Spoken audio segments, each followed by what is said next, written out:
पढ़ा है किसी टीचर से या खुद की पैसे किसी स्टूडेंट ने मेरे से पहले। अच्छा, जो प्रेसी राइटिंग है ना, इसकी सबसे जो की पॉइंट आपको बताऊं वो ये है इसकी डेफिनेशन। जो पैसेज आपको दिया जाता है ना, क्या वो आपको समझ आया ये नहीं। टोटली अगर कोई स्टूडेंट उसकी वोकैब अच्छी है, उसकी इंग्लिश अच्छी है, उसको पैसेज समझ आ जाता है, वो लिख लेता है, लिखने में कोई हरज नहीं होती। मसला स्टूडेंट्स को ये आता है कि उनको वो जो पैसेज आया होता है वो पढ़ना ही नहीं आता, यानी उसमें डिफिकल्ट वोकैब होती है, वो जो टेक्स्ट होता है वो बहुत ज्यादा डिफिकल्ट किसी नॉवल से उठाया गया होता है या किसी भी ऐसी बुक से उठाया जाता है जिस राइटर का एक्सप्रेशन बहुत डिफिकल्ट हो या मतलब समझ ना आए, लिटरेरी लैंग्वेज जिसे कहते हैं। तो इसलिए स्टूडेंट्स घबरा जाते हैं कि हमें पैसे की समझ नहीं है।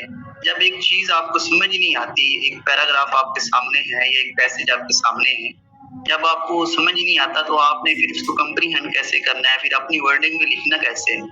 सबसे पहला जो प्रीरिक्विजिट है वो यही है कि आपको वो जो पैसेज है समझ जाना चाहिए। जब तक आपको पैसेज समझ नहीं आएगा आप कैसे करेंगे?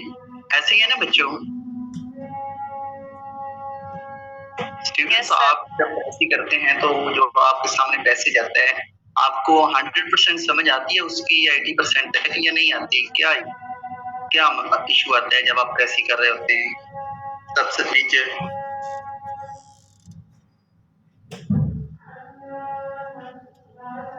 यही इशू आता है ना, मतलब आप कंप्रीहेंड नहीं कर पाती। इसका मतलब ये होता है कि जिस स्टूडेंट्स को उस पैसेज की समझ नहीं आ रही होती। जी कौन? एक मिनट।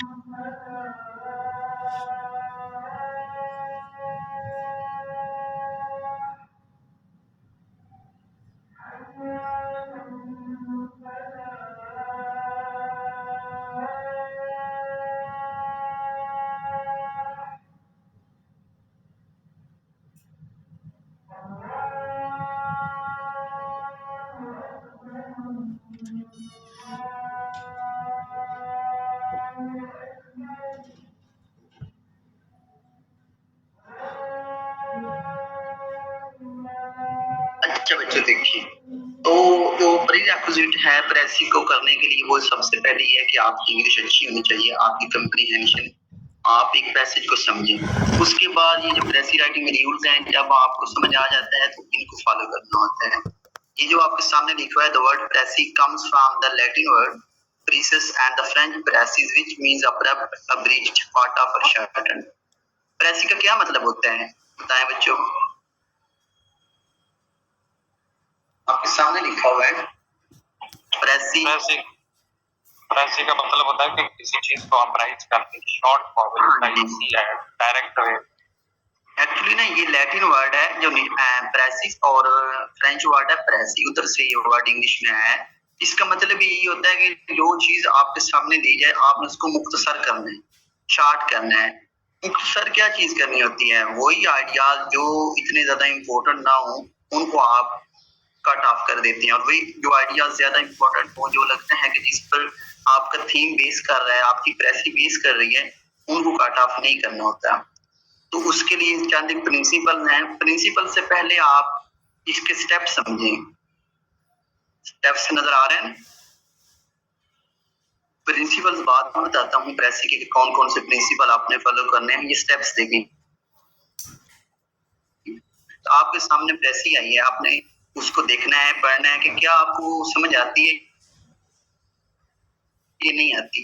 ये सबसे पहला इसका स्टेप होता है। अगर वो चीज आपने समझ लिया है उसको highlight and divide the text. पहली दफा ऐसे ही पढ़ना है, हाईलाइट कोई चीज नहीं करनी और डिवाइड भी नहीं करनी बच्चों। समझ आ रही है ना स्टूडेंट्स? आवाज भी क्लियर है? हेलो सर, थोड़ा दोबारा बच्चों आवाज क्लियर है? यस सर, आवाज क्लियर। देखिए ये स्टेप्स होते हैं। लेट्स से आप एग्जाम में बैठी हैं, आपके सामने प्रेसी आई है। पहला स्टेप है रिकॉग्नाइज करना है। रिकॉग्नाइज करना है किस नेचर का है, इसमें एग्जामिनर ने क्या पूछा है, किस मतलब नेचर देखनी होती है। ओवरऑल इसमें जो मेन उसका होता है टाइटल वो देखना होता है। पहले में आपको पता चल जाता है किस बारे में ये प्रेसी दी हुई है, एजुकेशन के बारे में है, पॉलिटिक्स के बारे में, कोई ना कोई तो टाइटल होता है ना। उसके बाद आपने क्या करना है, हाईलाइट से 3 कनेक्टेड होंगे एक साथ, फिर 3 एक साथ कनेक्टेड होंगे, फिर जो रिमेनिंग 3 या 4 होंगे एक साथ कनेक्टेड होंगे। तो इस तरह आप उसको डिवाइड करते हैं। फिर जो 3 एक साथ कनेक्टेड होंगे उनका आपने एक सेंटेंस मर्ज कर लेना है, फिर जो 3 होंगे उसको एक में, फिर जो 3, इस तरह मतलब इसको डिवाइड करती है। समझ आई इस बात की? हाईलाइट आपको पता चल गया है कि आपने हाईलाइट भी कर लिया मेन पॉइंट्स, ये वाले मेन पॉइंट्स हैं, उसके बाद डिवाइड भी कर लिया है। इसको रफ ड्राफ्ट भी कहते हैं, मेक अ माइंड मैप। आपने माइंड में आउटलाइन से बनानी है, हाँ मैंने ये वाले पॉइंट्स डिस्कस करने हैं, और फिर एक ड्राफ्ट, पहले रफ ड्राफ्ट बनाते हैं फिर नीट बनाते हैं। आपने रफ ड्राफ्ट प्रिपेयर कर लेना है, ठीक है। उसके बाद आपने अपनी क्रिएटिंग वेब प्रेसी, अपनी प्रेसी क्रिएट करनी होती है चौथे नंबर पर। फिर 5वें नंबर पर जब आप प्रेसी नीट कर लें, क्रिएटिंग योर प्रेसी का मतलब है नीट ड्राफ्ट। उसके बाद आपने 5वें नंबर पर एग्जामिन योर प्रेसी, आपने देखना होता है कि कुछ स्पेलिंग का इशू तो नहीं है, कोई ग्रामेटिकली मैंने कोई ब्लंडर तो नहीं किया, ये चीजें एंड पर आप देखते हैं 5वें नंबर पर, यानी कि रीड। ये स्टेप समझ आए बच्चों? Student yes sir. पहले नंबर पर अगेन बता रहा हूँ, आपके सामने टेक्स्ट आता है, आपने उसको रिकॉग्नाइज करना होता है, देखना होता है कि किस नेचर का है, आया कि मुझे कुछ समझ भी आ रहा है, नहीं आ रहा है, इसमें एग्जामिनर कहना क्या चाह रहा है, इसमें पॉइंट्स क्या हैं, कुछ थोड़ा बहुत आपको 40-50% पता चल जाएगा। जब अगेन दूसरी तीसरी दफा पढ़ेंगे, हाईलाइट करेंगे मेन पॉइंट्स, तो आपको थोड़ा ज्यादा पता चल जाएगा, हाँ एग्जामिनर के ये वाले पॉइंट्स जो है ना, ये हमारे थीम से रिलेटेड हैं, जो आपने थीम सोचा है, पॉलिटिक्स है, एजुकेशन, इकोनॉमी, हेल्थ, किसी रिलेटेड जो प्रेसी आई है। और फिर डिवाइड किस तरह करते हैं, हमेशा जब भी प्रेसी का पैराग्राफ दिया जाता है उसमें जो 2-3 सेंटेंसेस होते हैं वो कनेक्टेड होते हैं आपस में, फिर 2-3 बाद एक और बात होती है, उसी को फिर एलैबोरेट करके 2-3 सेंटेंस में एक बात और बात एक ही होती है, लेकिन उसको ज्यादा एक्सप्लेन किया गया होता है।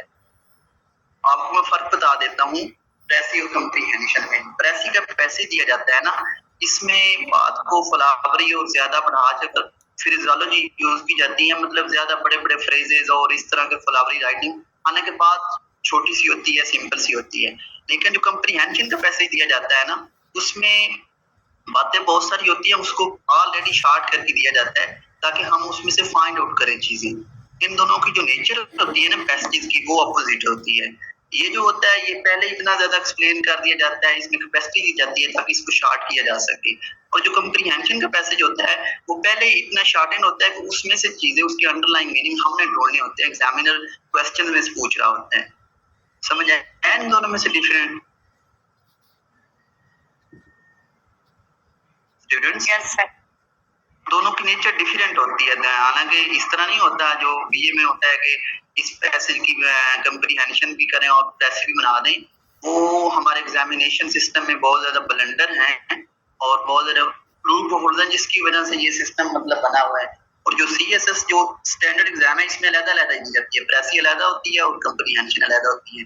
यानी कि जब नेचर ही डिफरेंट है, हमारा जो टेक्स्ट आना है, पैसेज आना है, तो फिर किस तरह हम एक ही पैराग्राफ पर दोनों चीजें अप्लाई कर सकते हैं, प्रेसी और कम्प्रीहेंशन।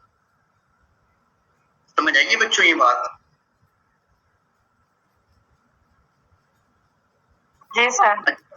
उसके बाद देखें स्टेप्स लिखने की जरूरत नहीं है, साथ साथ चीजें जो मैं बता रहा हूँ ना, जो बोल रहा हूँ वो लिख लें। बाकी ये वाली चीजें मैं आपको ना भेज दूंगा, ये वाली पिक और इसके अलावा जो भी मटेरियल है ना प्रेसी का, वो मैं आपको ग्रुप में भेज दूंगा, लिखने की जरूरत नहीं है। उसके बाद देखें प्रेसी राइटिंग रूल्स, कौन से रूल्स आपने फॉलो करने हैं प्रेसी के लिए। वो तो था ना एक प्रोसीजर, यानी कि आपके सामने आ गई और आपने कौन सा प्रोसीजर स्टेप वाइज कौन कौन सी चीजें लेकर चलनी है। इसमें पहला ये है कि keep your text brief and to the point.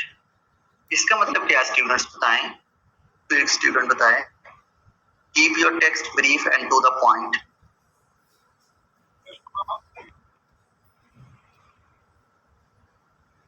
Means to the point बात करनी है और डीपली। सर ऐसे नहीं, टू द पॉइंट जो है वो बात ना एलैबोरेट नहीं करना है।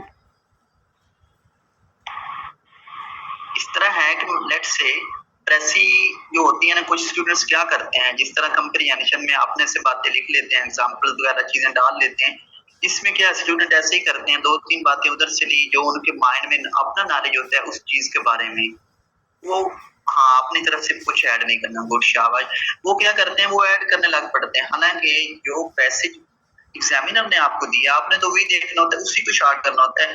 उनको कोई पॉइंट आता है, मतलब डेफिनेटली स्टूडेंट्स ने रीडिंग की होती है, उनके पास नॉलेज होता है, तो अपने से चीजें एग्जाम्पल देने लग पड़ते हैं। इस तरह की कोई मिस्टेक आपने ब्लेंडर नहीं करना, ठीक है। दूसरा ये है, मेक योर सेंटेंसेस शॉर्टर। कोशिश करनी है उधर चाहे जितने कम्प्लेक्स कंपाउंड सेंटेंसेस दिए हों, डेफिनेटली जो प्रेसी का पैसेज आता है उसका एक्सप्रेशन और सेंटेंसेस का जो स्ट्रक्चर होता है वो बड़ा डिफिकल्ट होता है। तो आपने क्या करना है, आपने उसको पढ़कर छोटे छोटे से सेंटेंसेस बनाने हैं, बिल्कुल सादा सिंपल। इस तरह का मतलब वर्डिंग यूज कर लिया करें, because, instead of, going to, although, even though. इससे ये होता है कि पूरी बात यानी कि इसमें कवर हो जाती है। जब आप लिख रहे होते हैं ना प्रैक्टिकल, जब ऐसे करवाऊंगा तो बताऊंगा, अगर ये वाले फ्रेजेस ये वाले वर्डिंग यूज कर लेंगे तो होता है इससे क्या है, इससे ये होता है कि आपने पूरी जब बात करनी होती है उसमें आप ओनली इंस्टेड ऑफ कर दें इसकी बजाय ओविंग टू, ऑल्दो, इवन दो, तो थोड़ी सी यानी कि आपकी प्रेसी शॉर्ट हो जाती है। उसके बाद जो तीसरा पॉइंट है ना बच्चों, इजी वर्डिंग, ये बहुत ज्यादा जरूरी है। आपने ये कोशिश कभी भी नहीं करनी कि मेरी वोकैब टफ हो, बड़े बड़े जार्गन यूज करूं ताकि एग्जामिनर मुतासर हो सके, इस तरह नहीं होता। आपने जो वर्डिंग यूज करनी है बिल्कुल इजी और सिंपल होनी चाहिए। ये समझ आ रही है ना बच्चों इस पॉइंट की, इजी वर्डिंग। Yes sir. उसके बाद use simple phrases and avoid jargon. Phrases अगर आपने यूज करने भी हैं, लेट्स से मतलब उसको थोड़ा सा ब्यूटीफुल बनाने के लिए, तो आपने सिंपल से फ्रेजेस यूज करने हैं, कोई डिफिकल्ट वर्डिंग, कोई डिफिकल्ट फ्रेज यूज नहीं करना। Your writing should be scale down version of the original text. आपकी जो राइटिंग हुआ है वो स्केल डाउन वर्जन का क्या मतलब है, जो ओरिजिनल टेक्स्ट हो उसी का ही वर्जन हो। ये नहीं है कि उधर ओरिजिनल टेक्स्ट कुछ और दिया गया हो, आप अपनी वर्डिंग बनाते बनाते कुछ और लिख रहे हैं। बिल्कुल जो मेन पॉइंट, जो मेन मुद्दा उसमें बयान किया गया है उसी को ही आपने शॉर्ट करना है।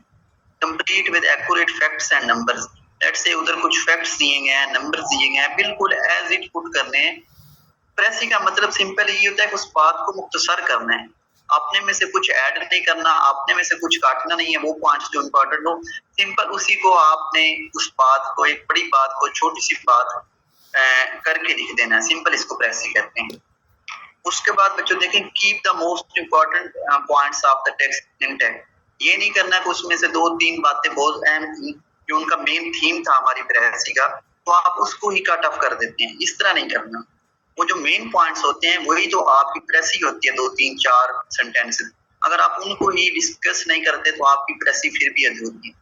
शार्ट करते करते आप मेन पॉइंट्स ही शार्ट कर देते हैं। और इन चीजों के लिए सबसे कभी सोचा है कि जरूरी क्या है, जो मैं पॉइंट्स बता रहा हूँ सबसे पहले क्या जरूरी है इन पॉइंट से करने से पहले, कि कब होंगे ये वाले, आपको कैसे पता चलेगा कि ये वाला पॉइंट जरूरी है, ये वाला पॉइंट नहीं जरूरी, या किस तरह आपने एक कॉम्प्लेक्स सेंटेंस है उसको सिंपल बनाना है, ये सारी चीजें कैसे होंगी जो मैं रोज बता रहा हूँ। एक सिंपल सर हाईलाइट करना होगा, डिवाइड करेंगे, सर रीड करना होगा पहले पैराग्राफ। गुड। देखिए ना, रीडिंग जो है ना बहुत ज्यादा इम्पोर्टेंट है। ये नहीं है कि सिर्फ प्रेसी की रीडिंग, ओवरऑल बुक्स की रीडिंग किया करें। मैं आपको 2-3 नावल रिकमेंड करता हूँ, जिस तरह माय फ्यूडल लॉर्ड्स है, अल्केमिस्ट है, 1-2 और मैं कर दूंगा। आप रीडिंग किया करें। जब तक आप नहीं कर पाओगे, आप बेटा तब ही कर पाओगे जब आपकी कमांड है इंग्लिश पर, आपको चीजों का पता है, आपको समझ आ जाती है चीजें, आप में इतनी कैपेसिटी है, आपकी इतनी स्किल है, एक लेंथी सेंटेंस को आप शॉर्ट फॉर्म में लिख सकते हैं।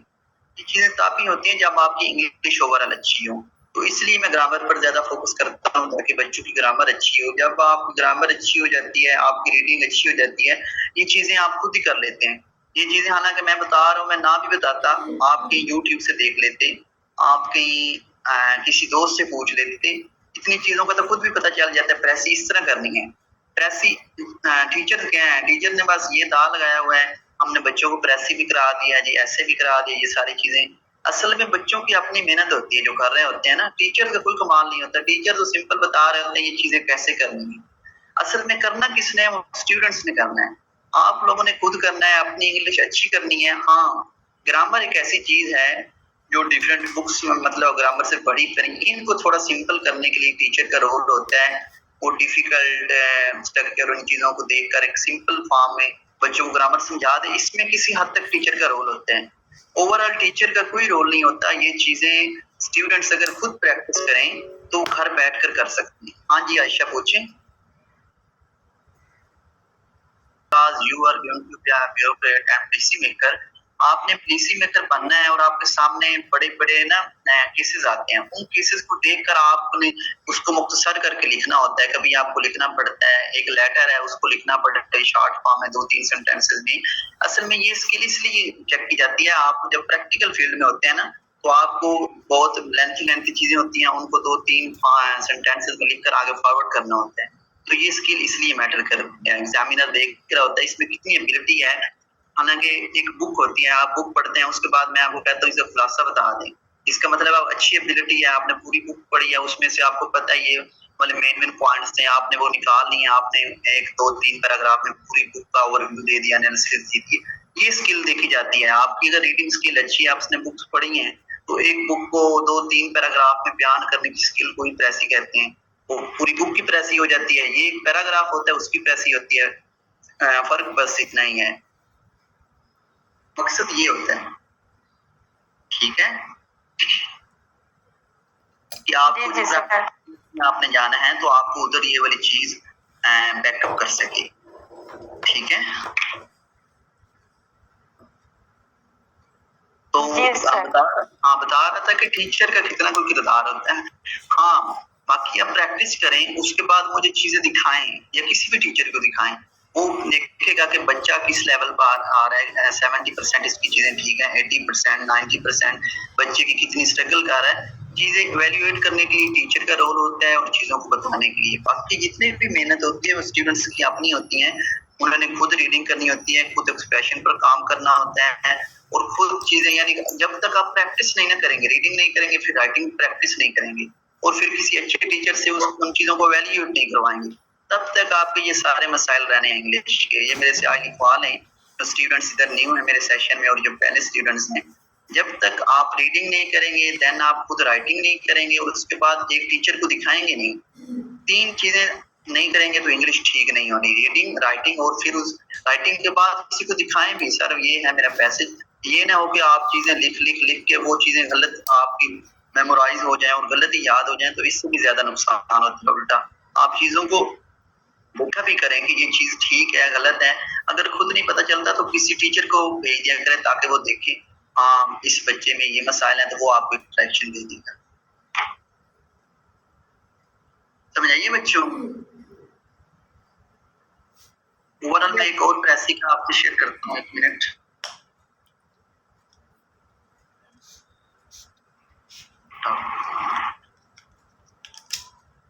शो हो रही है बच्चों? ऐसे ही सामने आया है आपके स्टूडेंट्स? और बहुत ब्लर नजर आ रहा है। आप देखें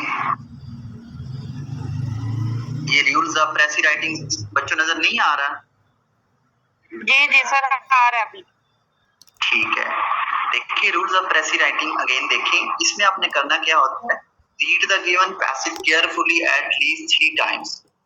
जो पैसेज आपको दिए जाते हैं, ये बातें तो खैर मैं आपको ये पैसेज दे भी देता तो आपने समझ लेनी थी, लेकिन अगेन ये है कि आप अपनी इंग्लिश पे काम करें, अपनी जो कंप्रीहेंशन स्किल है, रीडिंग स्किल है, राइटिंग स्किल है, इन स्किल्स पर काम करें। अगर आप वाकई चाहते हैं कि हमने सीरियस करना है, इन चीजों पे एकेडमी के चक्कर से थोड़ा सा बहर आ जाए, अपनी स्किल्स पर काम करें। जब तक आपकी स्किल्स अच्छी नहीं होगी, आपके सामने पैसेज आता है, आप इस काबिल ही नहीं है कि उस पैसेज को आप पढ़ लें, तो इसका मतलब है आप अभी तक आप 40% 50% तक खड़ी हैं। अगर 70 80 90 पे आना है तो आप इन चीजों पे काम करें। अच्छा देखिए बच्चों, रूल्स ऑफ प्रेसी राइटिंग, सबसे पहले जब भी आपके सामने पैसेज है 3 दफा पढ़ें इसको at least 3 times in order to able grasp what the writer is said or grasp the main idea। Main idea को मतलब समझने के लिए आपने कितनी दफा पढ़ना है, 3 टाइम्स। उसके बाद underline the important points to include in precis. जो आपको लगते हैं 3 दफा पढ़ने के बाद कि ये वाले पॉइंट्स मेन है, ये इसका मेन क्रक्स है प्रेसी का, उनको आपने अंडरलाइन करते जाना है। उसी मेन जो आपके पास पेपर होना है, पेपर पर ही करते जाना है। A point is important if it is, कौन से किस तरह पता चलेगा कि ये वाला पॉइंट इम्पोर्टेंट है, ये वाला पॉइंट इम्पोर्टेंट नहीं है, किस तरह? If it is in intimately connected with the main subject. अगर वो आपका जो मेन सब्जेक्ट है उससे, मेन सब्जेक्ट का मतलब क्या है, आपका जो थीम है, आपका जो मतलब है ओवरऑल प्रेसी का जो टाइटल है, उससे अगर वो कनेक्टेड है तो डेफिनेटली वो इम्पोर्टेंट है। और if it is essential for a clear exposition of the theme. और दूसरी बात ये है कि वो इसलिए भी जरूरी है, अगर उसको पढ़े बगैर आपको समझ नहीं आती पैसे की, और पूरे पैसेज की समझ नहीं लगती कि ये पैसेज किसके मुतालिक है, अगर वो आपके मेन थीम से कनेक्टेड है और उसके बगैर समझ नहीं आती कि पैसेज किसके मुतालिक है, वो वाले मेन इंपॉर्टेंट पॉइंट्स होते हैं। तीसरा पॉइंट ये है कि use your own language in the passage. ये सबसे कीमती पॉइंट है कि आपने क्या करना होता है, अपनी लैंग्वेज इस्तेमाल करनी है। ये नहीं करना कि जो प्रेसी राइटिंग मतलब जो उधर लिखी हुई एज इट उसको कॉपी करें और इधर पेस्ट कर दें, इस तरह प्रेसी नहीं होती। और कब आप अपनी लैंग्वेज इस्तेमाल कर सकते हैं, जब आप इस काबिल हो जाएं कि आप किसी की लैंग्वेज को मुख्तसर अंदाज में अपनी वर्डिंग में, आपके पास अपनी वोकैब हो, अपने सिनोनिम्स हो, तभी अपनी वर्डिंग यूज कर सकेंगे ना। While words and phrases from the original may be used, कुछ वर्ड्स यानी कि इसकी लिमिट होती है 30%।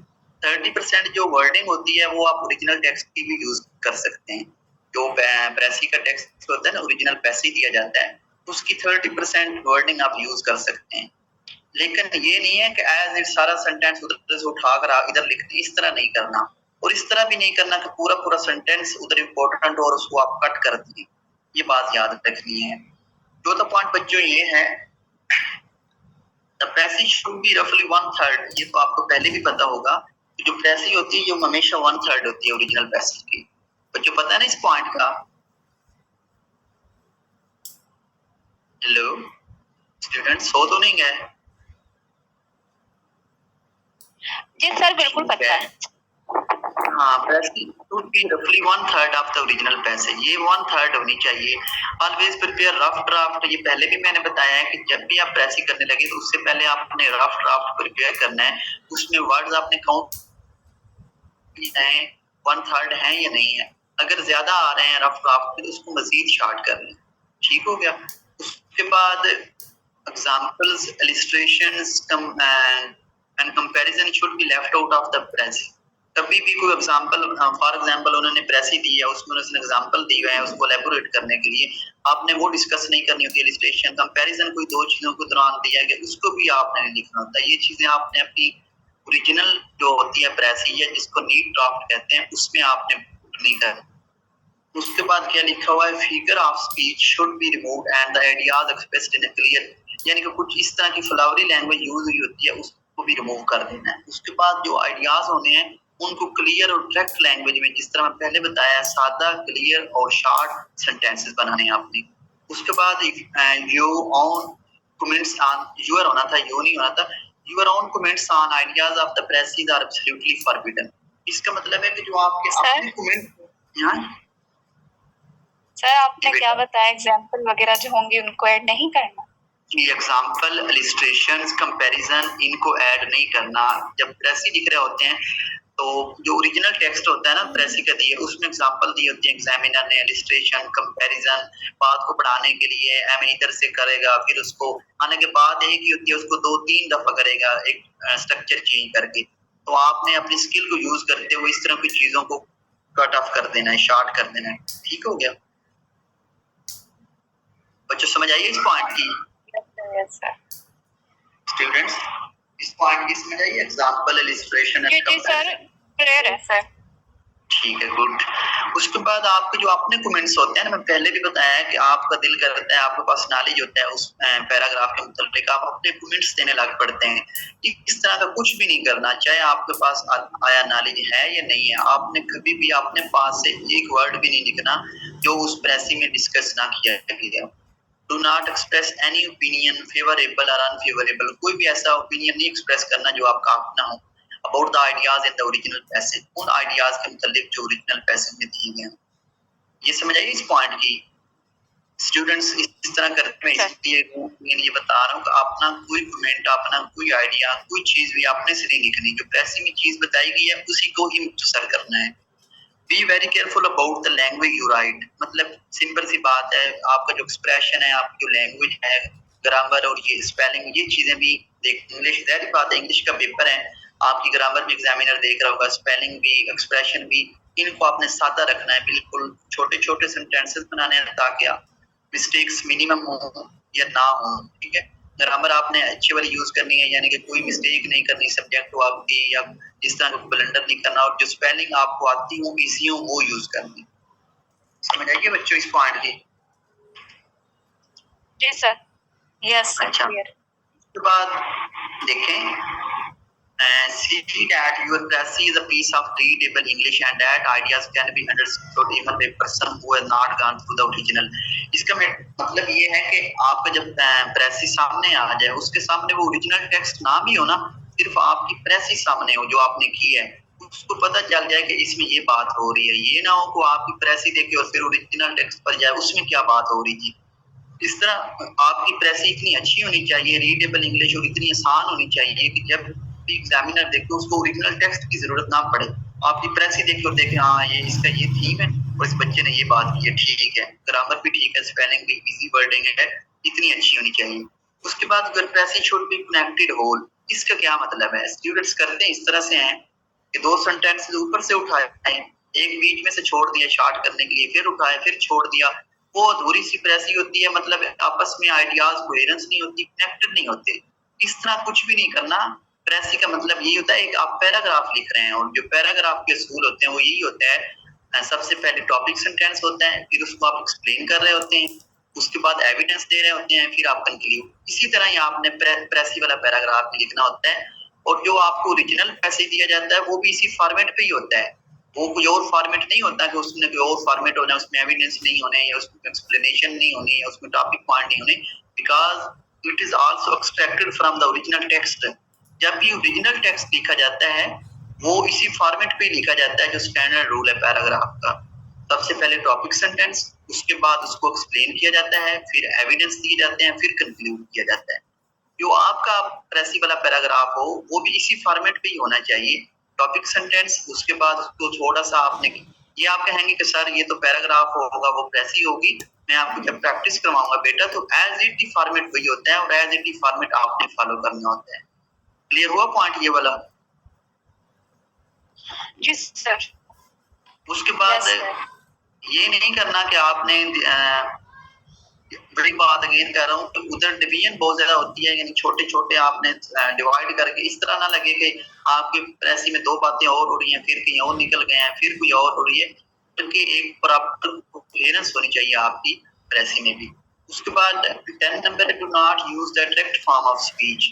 डायरेक्ट फॉर्म क्या होती है? लेट्स से आई, माय, जो इस तरह की, मतलब आपने पर्सनल प्रोनाउन कोई भी यूज नहीं करना, आपने हमेशा ही थर्ड पर्सन प्रोनाउन यूज करने हैं, ही, हिज। समझ आ रही है बात की? आई वैसे भी इंग्लिश जब लिख रहे होते हैं ऐसे लिख रहे होते हैं, कभी आई या माई से सेंटेंस करते, ही, शी, इट, इस तरह के सेंटेंस यूज करते हैं ना।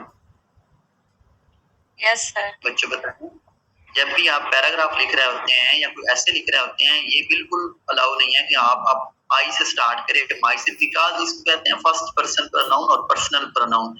पर्सनल प्रोनाउन की बिल्कुल भी आपकी फॉर्मल राइटिंग में इजाजत नहीं है आई और माई की। वही टाइम लिखते हैं जब पूरी आप कम्युनिटी के लिए बात कर रहे होते हैं ना, वही द पीपल, यानी ज्यादा लोगों की, तब वो वही लिख सकते हैं, लेकिन अदरवाइज वही का भी इस्तेमाल फोरबिडन है। Do not use the direct form of speech in the precis if the author has written in the first person pronouns using I and my। उसने चाहे लिखा भी हुआ है ना I and my, वो तो उसका अपना टेक्स्ट है ना, बुक में से उठाया गया, वो तो लिख सकता है। You should write in the third person pronoun, आपने कैसे लिखना है? He and his। समझ आइए बच्चों इस बात की? यस सर, अगर ऐसा लिखा हुआ भी होगा तो हमने नहीं ऐड करना, वो हमने थर्ड पर्सन, उधर लिखा भी होगा I, my, आपने वो उसको चेंज कर देना he and his में, ठीक है। This pressy Yes. may in such cases begun thus। कभी इस तरह भी वो लिखता है प्रेसी, द ऑथर, मतलब अगर एंड पर वो ऑथर का नेम दे देना, जिस तरह मैकॉले है, जॉनसन है, शेक्सपियर, ये इस तरह का कोई एंड पर वो दे देता है, बर्ट्रांड रसल का, तो आपने फिर स्टार्ट कैसे करनी है प्रेसी? आपने कहना the author says, according to author, in case the name of the author अगर मेंशन हो तो फिर आपने स्टार्ट करनी थी अकॉर्डिंग टू ऑथर या द ऑथर सेज, ठीक है। इस तरह फिर भी नहीं करना कि ही सेज। समझ आ रही है बच्चों? क्लियर Yes, हुआ sir. पॉइंट? उसके बाद 11 है think of a suit. Title के बारे में पहले भी बताया मैंने। टाइटल बहुत ज्यादा कीमती चीज है, क्योंकि टाइटल देखकर एग्जामिनर को पता चल जाता है कि इसकी आया प्रेसी ठीक है या नहीं, इसको इस प्रेसी की समझ आई है या नहीं है टाइटल के ऊपर। तो टाइटल कैसे समझते हैं? सिंपल मैं आपको बताऊं तो प्रेसी ऑफ द प्रेसी बनाई है, अगर उसको उसकी प्रेसी की जाए तो आपका टाइटल बन जाता है। पहले ओरिजिनल टेक्स्ट होता है तो उसकी प्रेसी बन गई, अगर उस प्रेसी की भी प्रेसी बनाई जाए तो वो टाइटल होता है। यानी कि बिल्कुल आपने शॉर्ट फ्रेज में लिखना होता है उसको। सेंटेंस कभी भी टाइटल में नहीं लिखना, पूरा सेंटेंस बनाकर आप टाइटल बना दे, ये गलत होता है। हमेशा फ्रेज फॉर्म में आपने टाइटल बनाना है, ये याद रखना है। The title should orderly not be complete sentence. A title must be supplied even though it may not even be। अगर ये नाम ही पूछा गया हो ना कि टाइटल लिखे प्रेसी का, आपने फिर भी इसको लिखना होता है।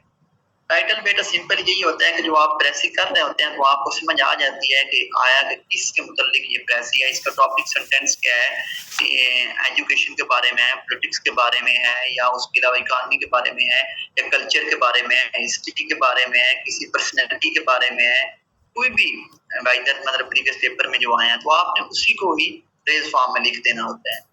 टाइटल कभी सेंटेंस फॉर्म में टाइटल नहीं लिखना, ये गलती नहीं करनी।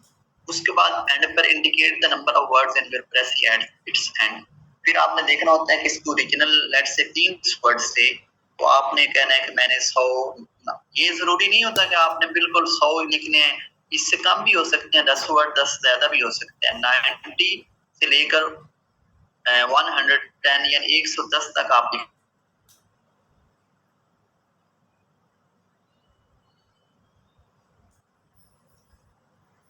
होता। 300 वर्ड दिए गए थे तो आप